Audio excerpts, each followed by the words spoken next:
बहुत समय पहले की बात है। पहाड़ों और हरे भरे खेतों के बीच बसे रामपुर नाम के एक छोटे से गांव में राघव नाम का एक मेहनती किसान अपनी पत्नी सीता के साथ रहता था। राघव के पास केवल 2 एकड़ जमीन थी। वही उसकी दुनिया थी और वही उसकी रोजी रोटी। दोनों पति पत्नी सुबह सूरज निकलने से पहले खेत में पहुंच जाते और शाम तक मेहनत करते। रामपुर के लगभग सभी लोग खेती पर ही निर्भर थे। अगर फसल अच्छी होती तो पूरे गांव में खुशियां मनती, और अगर फसल खराब हो जाती तो हर घर में चिंता छा जा। कुछ किसान चौपाल पर बैठकर आने वाले मौसम और खेती की बातें कर रहे थे। तभी पड़ोसी गांव सूरजपुर का एक आदमी वहां पहुंचा। अरे भाई, पहले कभी तुम्हें यहाँ नहीं देखा। कौन हो तुम?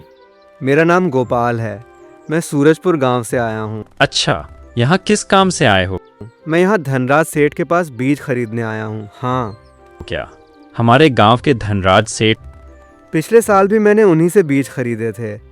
भगवान की कृपा से इतनी शानदार फसल हुई कि पूरे गांव में सबसे ज्यादा कमाई मेरी ही हुई। इसे सच कह रहे हो? बिल्कुल, उनके बीज बहुत उम्दा हैं, इसलिए इस बार भी मैं वहीं से बीज लेने आया हूँ। एक हमें तो कभी पता ही नहीं चला कि हमारे गांव में इतने अच्छे बीज मिलते हैं। बार लेकर देखिए, फिर खुद फर्क समझ में आ जाएगा। इतना कहकर गोपाल वहां से चला गया। कुछ ही देर में ये खबर पूरे रामपुर में आग की तरह फैल गई। हर कोई एक ही बात कर रहा था, धनराज सेठ के बीज सबसे अच्छे हैं। इस बार हम भी वहीं से बीज खरीदेंगे। अगले ही दिन किसानों की लंबी लाइन धनराज सेठ की दुकान के बाहर लग गई।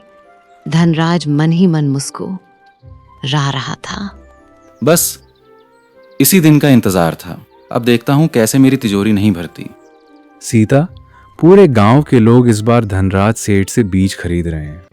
सब कहते हैं कि उसके बीजों से दोगुनी फसल होती है। लेकिन हमारे पास तो पिछले साल के अच्छे बीज रखे हैं, फिर नए बीज खरीदने की क्या जरूरत है?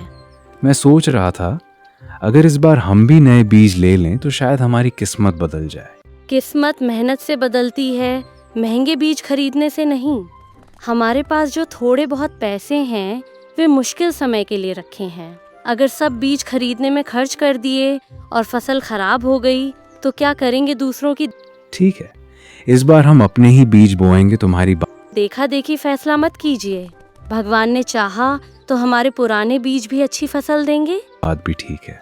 दोनों भगवान का नाम लेकर अगले दिन खेत की तैयारी में जुट गए। उधर पूरे गांव ने धनराज सेठ के महंगे बीज खरीद लिए, लेकिन किसी को भी ये नहीं पता था कि उनके साथ बहुत बड़ा धोखा होने वाला है।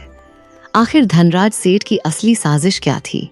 क्या राघव का फैसला सही साबित? अगले ही दिन पूरे रामपुर के किसानों ने धनराज सेठ से महंगे दामों में बीज खरीद लिए। धनराज की दुकान पर इतनी भीड़ थी कि शाम तक उसके सारे नकली बीज बिक चुके थे। दुकान बंद होने के बाद धनराज अपने गोदाम के पीछे पहुंचा। वहां सूरजपुर वाला गोपाल पहले से उसका इंतजार कर रहा था। वाह गोपाल, तुमने तो कमाल कर दिया। जैसा मैंने कहा था बिल्कुल वैसा ही किया। आप देखना। सेठ जी, पूरे गांव ने आपकी बातों पे भरोसा कर लिया। किसी को जरा भी शक नहीं हुआ। कुछ महीनों बाद जब इनकी फसल खराब होगी तब तक मेरा सारा पैसा मेरी तिजोरी में होगा। अगर गांव वाले आपसे पैसे वापस मांगेंगे तो? मैं कह दूंगा कि गलती उनकी खेती में थी। कोई मेरा कुछ नहीं बिगाड़ सकता। दोनों जोर जोर से हंसने लगे। उधर गांव के सभी किसान नए बीज अपने खेतों में बो रहे थे। वहीं दूसरी ओर राघव और सीता अपने पुराने संभाल कर रखे हुए बीज खेत में डाल रहे थे। धीरे धीरे समय बीतता गया। बरसात भी अच्छी हुई, लेकिन जब फसल तैयार होने लगी तो पूरे गांव में हाहाकार मच गया। किसानों के खेतों में फसल बहुत कम निकली। कहीं पौधे सूख गए थे तो कहीं बालियां खा ली थीं। अरे, मेरी पूरी फसल बर्बाद हो गई। मेरे साथ भी यही हुआ। इतना खराब गेहूं मैंने कभी नहीं देखा। मैंने तो बीज खरीदने के लिए कर्ज लिया था, अब वो कैसे चुकाऊंगा? लगता है धनराज ने हमें नकली बीज बेच दिए। पूरा गांव चिंता में डूब गया। उधर राघव अपने खेत पहुंचा। खेत देखकर उसकी आंखें खुशी से चमक उठी। सुनहरी गेहूं की बालियां हवा में झूम रही थीं। पूरे गांव में सबसे अच्छी फसल राघव के खेत में थी। सीता, हमारी मेहनत रंग लाई। इस बार भगवान ने हमें भरपूर फसल दी है। मैंने कहा था ना, लालच से नहीं, मेहनत और समझदारी से बरकत मिलती है। अगर उस दिन मैंने तुम्हारी बात न मानी होती तो आज हम भी बाकी किसानों की तरह परेशान होते। दोनों भगवान का धन्यवाद करने लगे। इधर पूरे गांव के किसान गुस्से में धनराज सेठ की दुकान पर पहुंच गए। धनराज बाहर निकल, धनराज बाहर निकल। धनराज घबराकर बाहर आया। क्या हुआ? इतनी भीड़ क्यों जमा कर रखी है? अपनी तुमने हमें नकली बीज बेचे हैं, हमारी पूरी फसल बर्बाद हो गई। नाकामी का दोष मुझ पर मत डालो। मेरे बीज बिल्कुल सही थे। अगर तुम्हारी खेती खराब हुई है तो उसमें मेरी क्या गलती? हमारे पैसे वापस करो। जो करना है कर लो, मैं एक पैसा भी वापस नहीं दूंगा। झूठ मत बोलो। पूरे गांव की फसल एक साथ कैसे खराब हो सकती है? इतना कहकर उसने किसानों को अपनी दुकान से भगा दिया। बेबस किसान मायूस होकर लौट गए। राघव की शानदार फसल की खबर अब दूर दूर तक फैल चुकी थी। इसी बीच सीता ने राघव को एक ऐसे गांव में अनाज बेचने की सलाह दी जहां गेहूं के 4 गुना दाम मिल रहे थे। लेकिन उसे क्या पता था कि वही गांव माया नगरी यानी ठगों का अड्डा था। सुनिए जी, मैंने एक जरूरी बात सुनी है। क्या बात है? पास में माया नगरी नाम का गांव है। वहाँ इस समय गेहूं के दाम यहाँ से 4 गुना ज्यादा चल रहे हैं। क्या बात है? बात तो ठीक है, लेकिन मैंने सुना है उस गांव के लोग बड़े चालाक हैं। अगर आप वहाँ अनाज बेच आएं तो हमें अच्छा मुनाफा होगा। हाँ, इसलिए आप किसी अजनबी पर भरोसा मत कीजिए। सीधे आपके हरिदास काका के घर जाइए, वही आपकी मदद करेंगे। ठीक है, पहले उनसे मिलूंगा, फिर सौदा करूंगा। अगली सुबह राघव अकेला ही माया नगरी के लिए निकल पड़ा। उसने सोचा, पहले सौदा तय कर लूं, फिर बैलगाड़ी में अनाज लेकर आऊंगा। कई घंटों का सफर तय करने के बाद वो माया नगरी की सीमा पर पहुंचा। तभी एक आदमी मुस्कुराते हुए उसके पास आया। उसका नाम था भोला रामगा। अरे भाई, पहली बार इस गांव में आए हो क्या? हाँ भाई, मैं रामपुर से आया हूँ। किस काम से आए हो? मैं गेहूं बेचने आया हूँ। सुना है यहाँ अच्छे दाम मिलते हैं। आज तो बड़ा भोला शिकार हाथ लगा है। फिर उसने मासूम बनने का नाटक किया। अरे किसने कह दिया तुमसे ऐसी बात? यहाँ तो हर घर में गेहूं भरा पड़ा है, कोई तुम्हारा गेहूं नहीं मैं तो इतनी दूर से यही सोचकर आया था कि अच्छा भाव मिलेगा। खरीदेगा। देखो भाई, तुम्हारा नुकसान देखकर मुझे बुरा लग रहा है। अगर चाहो तो मैं तुम्हारा सारा गेहूं खरीद सकता हूं। सच कैसे? हाँ, लेकिन एक शर्त होगी। सच कैसी शर्त? मैं तुम्हें गेहूं के वजन के बराबर जो चीज तुम मांगोगे वो दूंगा। राघव सोच में पड़ गया। अगर कोई काम की चीज मिल जाए तो घाटा भी नहीं होगा। ठीक है, मुझे मंजूर है। एक काम करते हैं, लिखित समझौता कर लेते हैं ताकि बाद में कोई मुकर न जाए। 2 दिन बाद अपना सारा गेहूं लेकर यहीं आ जाना।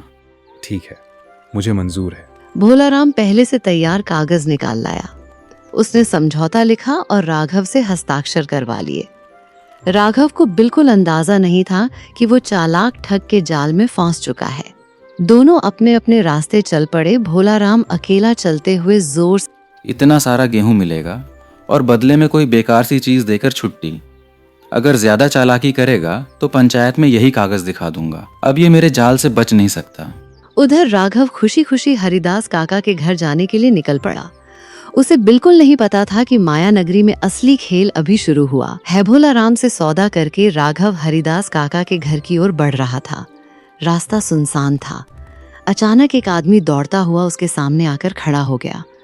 उस आदमी का नाम था नंदराम। रुक जा, आखिर मिल ही गया। क्या हुआ भाई, तुम मुझे जानते भी हो क्या? तू झूठ मत बोल। मेरी अक्ल लेकर भाग गया था। आज उसे लौटाने का वादा किया था।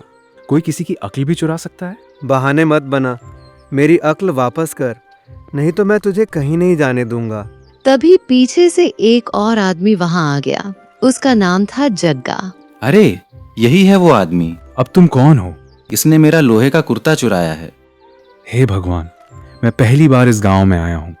न मैंने तुम्हारी अक्ल ली, न तुम्हारा कुर्ता। तुम लोग झूठ क्यों बोल रहे हो? देखा, अब साफ मुकर रहा है भाइयों। दोनों ठग जोर जोर से चिल्लाने लगे। उनकी आवाज सुनकर आसपास के लोग वहां इकट्ठा हो गए। यही आदमी मेरी अक्ल चुरा कर ले गया है। और मेरा लोहे का कुर्ता भी इसी ने चुराया है। भीड़ बिना कुछ सोचे समझे उन्हीं की बात मानने लगी। अगर इसने सामान लिया है तो वापस करे। हाँ, नहीं तो पैसे दे। राघव बार बार समझाता रहा, लेकिन कोई उसकी बात सुनने को तैयार नहीं था। भीड़ गुस्से में आने लगी। मैं निर्दोष हूं। मैं तो पहली बार यहाँ आया हूं। राघव बार बार समझाता रहा, लेकिन कोई उसकी बात सुनने को तैयार नहीं था। भीड़ गुस्से में आने लगी। एक आदमी बहुत बोलता है, मारो इसे। राघव डर गया। उसे समझ नहीं आ रहा था कि वो क्या करे। तभी दूर से एक आवाज आई। सब लोग पीछे मुड़े।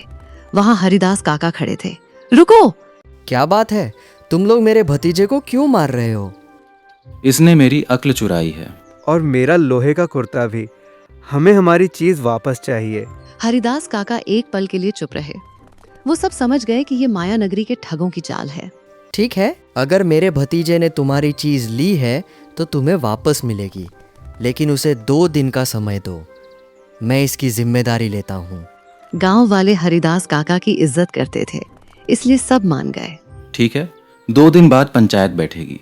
अगर इसने हमारी चीज वापस नहीं की तो इसे भारी जुर्माना देना पड़ेगा। तीनों ठग मुस्कुराते हुए वहां से चले गए। हरिदास काका राघव को अपने घर ले आए। राघव अभी भी घबराया हुआ था। काका, ये कैसा गांव है? यहाँ लोग बिना बात के आरोप लगा देते हैं। बेटा, इसी वजह से इस गांव का नाम माया नगरी पड़ा है। यहाँ ठग राहगीरों को झूठे मामलों में फंसाकर उनसे पैसे ऐंठते हैं। राघव को तभी भोलाराम की बात याद आई।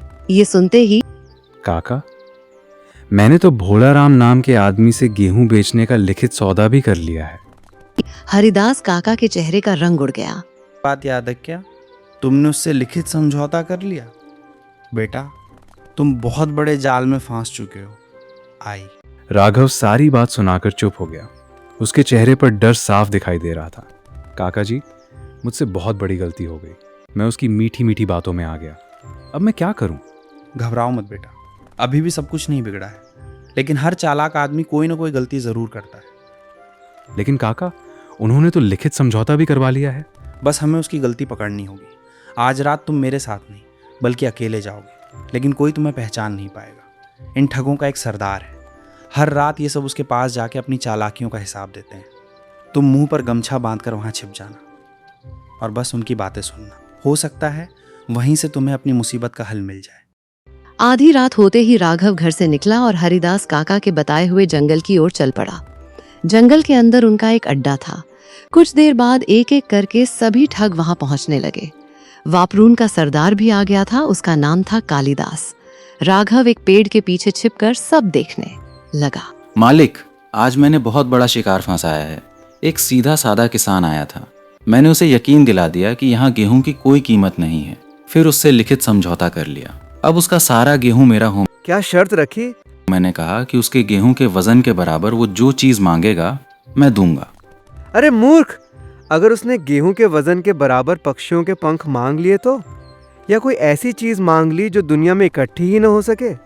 फिर क्या करेगा? भोलाराम के चेहरे का रंग उड़ गया। मालिक, मैंने तो इस बारे में सोचा ही नहीं गा। तुम लोग अपनी बेवकूफी से पूरा गिरोह डुबा दोगे? राघव ये सुनकर मन ही मन मुस्कुराया। अब नंदराम आगे आया। मालिक, मैंने उस किसान पर अक्ल चोरी करने का आरोप लगाया है। 2 दिन बाद पंचायत में उससे पैसे वसूल कर लूंगा। कालीनाथ जोर से हंसा। अगर वो पूछ लें कि जिस आदमी के पास अक्ल ही नहीं, वो ये बात कैसे कह सकता है? मुझे ये बात सूझी ही नहीं। राघव अब सब समझ चुका था। दगा गर्व से आगे बढ़ा। मालिक, मैंने उससे अपने लोहे के कुर्ते की मांग की है। अब वो मुझे पैसे दिए बिना बच नहीं पाएगा। तुम सबसे बड़े मूर्ख हो। अगर वो कह दे लोहे की सुई और लोहे का धागा ले आओ, मैं तुम्हारा कुर्ता सिल देता हूँ, तो क्या करोगे? मालिक, मुझसे गलती हो गई। तुम तीनों को सोच समझकर ठगी करनी भी नहीं आती। अगली सुबह पूरे माया नगरी में पंचायत बैठने की खबर फैल गई। गांव के चौपाल पर लोगों की भारी भीड़ जमा हो गई। बीच में सरपंच राम प्रसाद अपनी चौकी पर बैठे थे। उनके साथ गांव के बुजुर्ग भी मौजूद थे। एक तरफ राघव और हरिदास काका खड़े थे, जबकि दूसरी तरफ भोलाराम, नंदराम और जग्गा अपने साथियों के साथ मुस्कुरा रहे थे। उन्हें पूरा विश्वास था कि आज राघव उनकी चाल में फंस जाएगा। सबसे पहले भोलाराम अपनी बात रखे। सरपंच जी, इस आदमी ने मेरे साथ लिखित समझौता किया था कि ये अपना सारा गेहूं मुझे बेचेगा, लेकिन अब ये अपनी बात से मुकर रहा है। क्या ये सच है राघव? हमारे समझौते के अनुसार पहले भोला राम मुझे मेरे गेहूं के वजन के बराबर वो चीज देगा जो मैं मांगूंगा। ठीक है, तुम क्या मांगते हो? मुझे मेरे गेहूं के वजन के बराबर पक्षियों के पंख चाहिए। क्या तुम अपनी बात पूरी कर सकते हो भोला राम? सरपंच जी, इतने सारे पंख मैं कहाँ से लाऊं? ये तो नामुमकिन है। नहीं, मुझसे गलती हो गई। तुमने लालच देकर एक भोले किसान को धोखा देने की कोशिश की है। अब तुम्हें उसकी भरपाई करनी होगी। पंचायत का फैसला है, तुम राघव को उसके गेहूं की कीमत का 8 गुना मुआवजा दोगे। ये सुनते ही पूरा चौपाल तालियों से गूंज उठा। भोला राम का सिर शर्म से झुक गया। अब नंदराम आगे आया। सरपंच जी, इस आदमी ने मेरी अक्ल चुरा ली है। आप इसे कहिए कि मेरी अक्ल वापस करे। सरपंच जी, मैं इनसे एक सवाल पूछना चाहता हूँ। अगर सचमुच इनकी अक्ल मेरे पास होती तो क्या ये यहाँ खड़े होकर ये बात कह पाते? जिसके पास अक्ल ही ना हो वो ये कैसे समझ सकता है कि उसकी अक्ल गायब है? अगर ये बात सोच पा रहे हैं तो इसका मतलब इनकी अक्ल इनके पास ही है। नंदराम के चेहरे से पसीना टपकने लगा। नंदराम की चाल भी अब पूरी तरह नाकाम हो चुकी थी। नंदराम की पोल खुलने के बाद अब तीसरा ठग जग्गा घबराते हुए सरपंच के सामने आया। फिर भी उसने हिम्मत जुटाकर अपनी बात रखी। सरपंच जी, इस आदमी ने मेरा लोहे का कुर्ता चुराया है। इसे कहिए कि मेरा कुर्ता वापस करे, नहीं तो इसकी कीमत दे। पूरा चौपाल एक बार फिर शांत हो गया। सभी की नजरें राघव पर टिक गईं। राघव मुस्कुराते हुए आगे बढ़ा। सरपंच जी, मैं जग्गा का लोहे का कुर्ता लौटाने के लिए पूरी तरह तैयार हूँ। पहले जग्गा मुझे लोहे की सुई और लोहे का धागा लाकर दे दे। मैं उसी धागे से उसका कुर्ता सिलकर उसे लौटा दूंगा। जग्गा, लाओ लोहे की सुई और लोहे का धागा। सरपंच जी, लोहे का धागा कहीं नहीं मिलता। जब लोहे का धागा ही नहीं मिलता तो लोहे का कुर्ता बना कैसे? अगर कुर्ता बन ही नहीं सकता तो मैंने उसे चुराया कैसे? जग्गा के पास कोई जवाब नहीं था। उसका सिर शर्म से झुक गया। आज सच सबके सामने आ चुका है। तुम तीनों ने एक निर्दोष और भोले किसान को झूठे आरोप लगाकर ठगने की कोशिश की। ऐसे लोग पूरे गांव का नाम बदनाम करते हैं। पंचायत का फैसला है, भोला राम राघव को उसके गेहूं की कीमत का 8 गुना मुआवजा देगा। नंदराम और जग्गा पर भी भारी जुर्माना लगाया जाता है और आज से तुम तीनों को माया नगरी से निकाल दिया जाता है। अगर दोबारा इस गांव में दिखाई दिए तो तुम्हें कड़ी सजा दी जाएगी। तीनों ठग हाथ जोड़कर माफी मांगने लगे। तीनों ठग हाथ जोड़कर माफी मांगने लगे। राघव को उसके गेहूं के 8 गुना पैसे मिले। गलती नहीं, ये अपराध था। अब इसकी सजा तुम्हें भुगतनी ही होगी। वो हरिदास काका के चरण छूकर बोला। काका, अगर आपने मेरी मदद नहीं की होती तो मैं अपनी सारी मेहनत की कमाई खो देता। बेटा, याद रखना, दुनिया में ताकत से नहीं, समझदारी और धैर्य से सबसे बड़ी जीत मिलती है। राघव मुस्कुराते हुए अपने गांव रामपुर लौट आया। घर पहुंचते ही सीता ने खुशी से उसका स्वागत किया। आप सकुशल लौट आए, यही मेरे लिए सबसे बड़ी खुशी है। सीता, तुम्हारी समझदारी और काका की सलाह ने हमें बहुत बड़ी मुसीबत से बचा लिया। फिर राघव ने पूरी घटना सुनाई। ये सुनकर सीता ने भगवान का धन्यवाद किया। पंचायत का फैसला सुनने के बाद भोला राम, नंदराम और जग्गा सिर झुकाए गांव से बाहर निकल रहे थे। तीनों के चेहरों पर पछतावा साफ दिखाई दे रहा था। अगर हम मेहनत करते तो आज ये दिन नहीं देखना पड़ता। हमने कितने निर्दोष लोगों को फंसाया, लेकिन आज हम खुद अपने जाल में फंस गए। आज पहली बार समझ आया कि झूठ और धोखे का अंत हमेशा बुरा होता है। तीनों ने एक दूसरे से वादा किया कि अब कभी किसी को धोखा नहीं देंगे। उसने मिले हुए पैसों से अपने खेतों के लिए नए औजार खरीदे, बैलों की एक अच्छी जोड़ी ली और सिंचाई की व्यवस्था भी करवाई। देखिए जी, भगवान ने हमें जितना दिया है उसमें से कुछ जरूरतमंदों की भी मदद करनी चाहिए। तुम ठीक कहती हो, सच्ची खुशी बांटने में ही है। राघव की कहानी दूर दूर के गांवों में सुनाई जाने लगी। दोनों ने गरीब किसानों को अच्छे बीज और खेती के लिए सहायता दी। धीरे धीरे पूरे रामपुर की खेती पहले से भी बेहतर होने लगी। राघव की कहानी दूर दूर के गांवों में सुनाई जाने लगी। लोग अपने बच्चों को ये कहानी सुनाकर समझाने लगे कि किसी भी अनजान व्यक्ति की मीठी बातों पर तुरंत भरोसा नहीं करना चाहिए, पहले सच्चाई की जांच करनी चाहिए। राघव और सीता ने अपनी मेहनत, ईमानदारी और समझदारी से ये साबित कर दिया कि बुद्धि और धैर्य से लड़ी गई लड़ाई में जीत हमेशा सच्चाई की होती है। धोखा देने वाला कुछ समय के लिए जीत सकता है, लेकिन अंत में सत्य, धैर्य और समझदारी की ही विजय होती है। इसलिए लालच से नहीं, मेहनत और ईमानदारी से जीवन जीना चाहिए। स्टोरी पसंद आ गई हो तो लाइक करें और कमेंट बॉक्स में बताएं कि स्टोरी कैसी है, और जाते जाते चैनल को सब्सक्राइब कीजिए। अगली स्टोरी देखने के लिए धन्यवाद गाइस।